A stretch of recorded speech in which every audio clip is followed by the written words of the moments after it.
More unfolding on the status of Haitian migrants in the Bahamas. Last night we told you of a shanty town that was demolished in the Joe Farrington Road area by the landowners.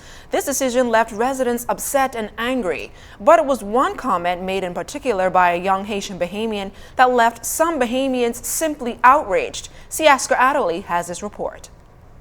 They gotta understand, but it's more Haitian-Bahamian in this country than Bahamians.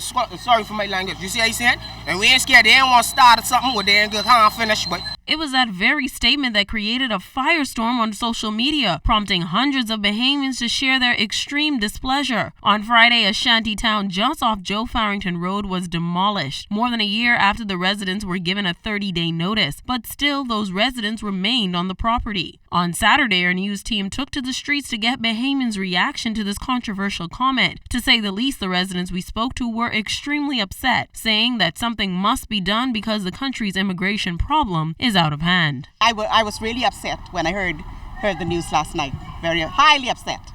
This is our Bahamian country, and I think foreigners who come here ought to respect our country. And I think what was said last night was in poor taste. I think we really need to do something about them and stop them before they get, too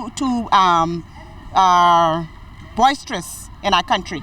It's an actual act of, I guess, a war, or wanting to start a war, saying that, hey, at any time, we can have an uprising in your country. That's like someone coming in your home, going into your bedroom, and then telling you what you can do in there, and not to tell them anything. And I'm trying to figure out exactly how do they feel that's even going to make sense. But there was one resident who strongly disagreed, calling on Bahamians to be more understanding. We were all illegal immigrants as far as I'm concerned. We became nationalized because of slavery. Yes?